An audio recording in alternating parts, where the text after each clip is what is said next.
김용남 전 개혁신당 정책위 의장 그리고 양지열 변호사님 나오셨습니다. 두 분 어서 오십시오. 네, 안녕하세요. 네, 김양. 그 원래 양언니. 어느 양이신 거예요? 아니 네? 그 전에는 뭐 네. 김양, 뭐 박양, 박양아 뭐 이렇게 이런 거 불렀는데 있었죠. 요새는 그렇게 그럼 큰일 나죠. 큰일 나죠. 예. 네. 저희들 이제 처음에 초년 그 시절에 뭐 그런 선배들이 있었죠. 많이 있었죠. 예. 김양아 뭐 그러면서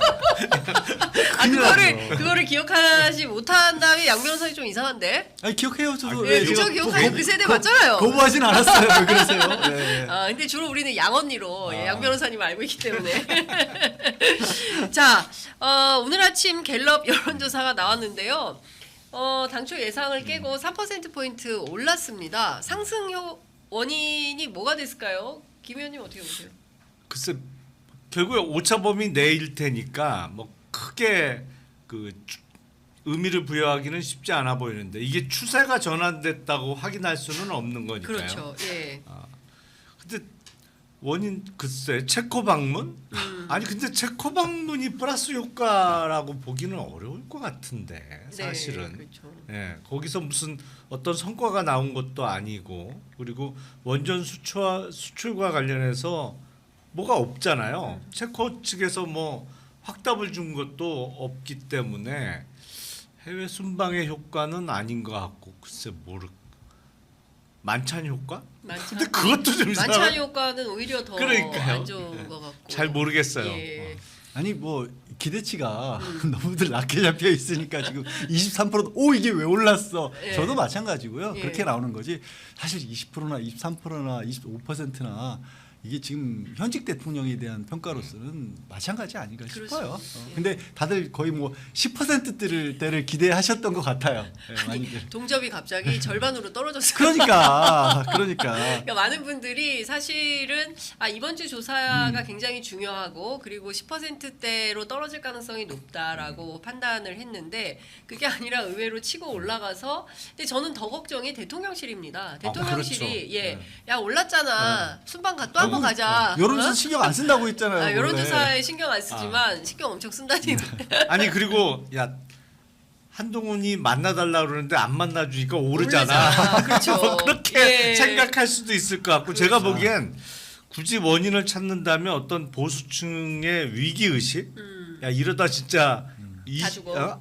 20%도 깨지고 일자 다는 거 아니야? 뭐 이래서 조금 응답을 적극적으로 했을 수도 있겠다라는 생각은 들어요. 예. 근데 재밌는 포인트가 70대가 많이 올랐고요. 그런데 TK에서는 떨어졌습니다. 근데 TK 긍정평가 31, 부정평가 60. 그러니까 사실 더블 스코어 정도로 부정평가가 우세한데 이 정도면 원래 우리는 TK와 70대가 떠받치는 중추라고 생각을 했는데 TK 민심은 떠나고 있고 70대가 버텨주는. 근데 PK가 엄청 올랐어요. 예.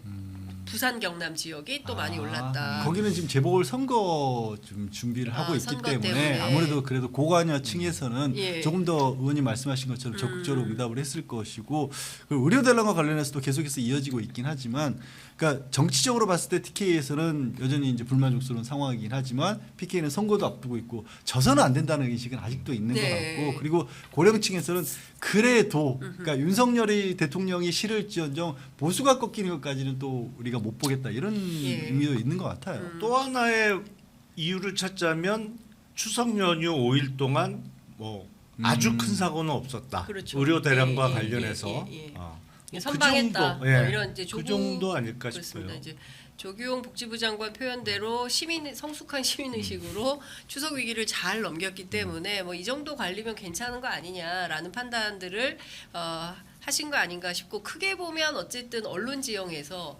뭐 추석 연휴 내내 종편에서 뭐 했던 내용들 뭐 이런 것들이 뭐 크게 또 영향을 미쳤을 개연성도 있다 이렇게 보여지기도 하고요.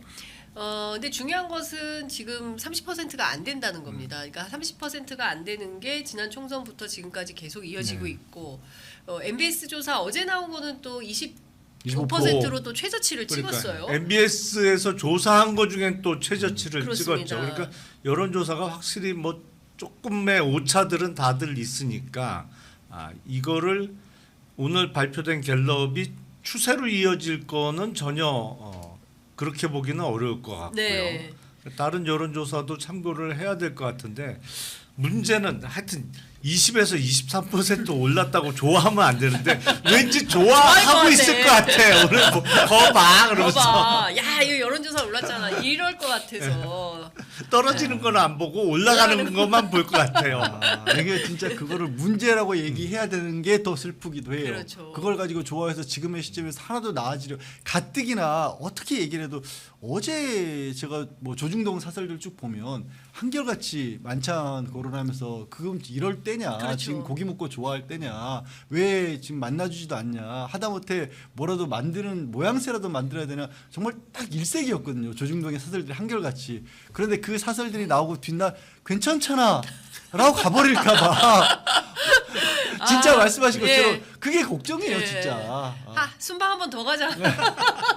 이번에 어디 갈까 막 이렇게 또 짜는 거 아닌가라는 생각이 좀 들고, 위기 의식을 전혀 못 갖고 있다면 지지율은 또 떨어진다. 네. 저는 이제 이렇게 보는데요. 여하튼 최근에 이어지고 있는 뉴스토마토 보도, 이거 보통 심각한 문제가 네. 아닙니다. 이제 이 문제를 좀 얘기를 해야 될 것 같은데 일단 이 문제와 관련해서 조선중앙은 안 쓰고 있어요. 세게.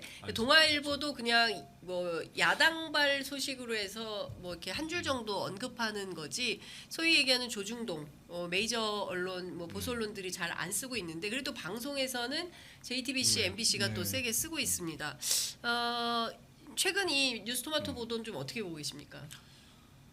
사실은 가장 앞서가고 있는 게 틀림없고 그 올라올 때마다 충격적인 뉴스가 계속 나오고 있어요. 근데 아직 이른바 그 레거시 언론들이 안 받아주는 곳이 많아서 이게 고관심층에서는 야 어떻게 이럴 수가 있어 뭐 이런 것도 있어 그러고 이미 폭발을 했는데 확산은 안 되고 있는 상황 아닌가라는 생각이 들어요. 그리고 요새 보면 옛날 민주당이 아닌 것 같아요.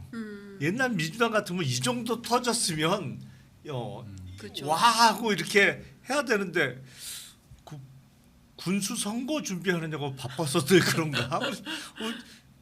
그러니까 야당도 약간 대응이 조금 미흡한 것 같고. 그래서 그러니까, 그런지 정당 지지도가 예. 민주당이 떨어졌어요. 그리고 국민의힘이 다시 올랐습니다. 지난번 9월 2주차 조사에서는 이게 민주당이 치고 올라가고 국민의힘이 떨어졌거든요. 5%포인트. 근데 다시 또 박빙세로 붙어있는 양상입니다. 근데 어쨌든 관심이 있는 분들은 계속 기다리게 만드는. 근데 나올 때마다 충격적인 내용을 계속 전하고 있는 거는 틀림없어 보여요. 그러니까 뉴스토마토에서는 주로 이제 명태균 씨를 중심으로 해서 공천 개입 관련해서 얘기가 나오고 있고요. 그다음에 JTBC에서는 이제 도이치모터 주가 조작 사건과 관련해서 연일 또 보도가 맞습니다. 이어지고 예. 있고, 또 서울의 소리에서도 사실 이 김건희 여사 의혹과 관련된 보도들이 꾸준히 네. 나오고 있거든요. 사실 민주당 같은 경우 민주당이 문제라기보다도 지금 그 이전에 나왔던 의혹들도 하나하나가 따져보면 예전에 뭐 박근혜 이명박 때만 비교해봐도 그 이슈 하나가 어마어마하게 컸었어요. 그렇죠. 근데 그런 이슈들이 너무 많아요. 너무 많아서, 그리고 또 국민들 입장에서 봤었을 때는 지난번 박근혜 때의 탄핵의 어떤 그 이후에 어려움 같은 것들도 현실적으로 있었고, 또 이게 역설적이게도 지금 먹고 살기 너무 힘들다는 말씀들을 많이 하잖아요. 네. 경제, 물가 뭐 하나도 잡히는 거 없고, 올해 이번 주에 굉장히 저도 귀에 꽂혔던 건 배추 한 폭이 2만 원, 이게 제일 컸거든요. 그러니까요. 그러니까 이 와중에 정치인 눈 돌릴 틈이 없어서 그럴 뿐이지 이거는 점점 쌓여가고 있는 건 맞아요. 그래서 민주당이 뭐 앞장서서 뭘 했던 것보다도 지난 어떤 큰 어떤 역사적 사건을 봐도 국민들의 결국엔 도저히 안 되겠다라는 민심이 어디까지 나오냐 이거거든요. 그래서 오늘 아침에 많은 분들이 기다리면서 이 여론조사를 봤던 것도 사실은 국민들의 평가를 기다리고 그렇죠. 있는 거예요. 근데 예. 국민들이 아직까지는 근데 이미 23%도 그 예. 평가를 한 거긴 한데 예. 하여튼 뭔가 촉발되는 거, 기폭제, 뭐 도화선 이런 것들이 부족할 정도의 상황이 아닌가 싶습니다. 저는. 근데 저는 이제 이런 과정들이 전부 빌드업 과정이 아닌가 싶고, 지금 아직 뭐 소위 얘기한 트리거가 아직 안 나온 거 아니냐, 뭐 김건희 여사와 주고받은 텔레그램 문자라든가, 예컨대 김건희 여사의 뭐 육성이라든가 뭐 이런 게 나오면 그때는 또 분위기가 확 달라질 수 있지만 아직까지는 빌드업 과정이기 때문에 그럴 수 있다. 그리고 이제 민주당의 경우에도 사실 요 정도 상황이면은 예전 같으면 대책위원회라든가 뭐 그렇죠. TF 같은 거를 만들어서 야당발 뉴스가 나오게, 그러니까 뭐 제보 창구를 네. 열고 뭐 명태균 씨와 관련해서 뉴스토마토 보도에 의존해서 논평하는 게 아니라 적극적으로 이 상황을 좀 치고 나가는 어떤 그런 차원에서의 역할, 네. 이런 것들은 예전에는 많이 있었죠. 근데 그러니까. 지금은 조금 제가 취재해봤더니 뭐 이제 앞으로 하겠다라는 얘기를 들었습니다. 그리고 이제 진작 했어야죠.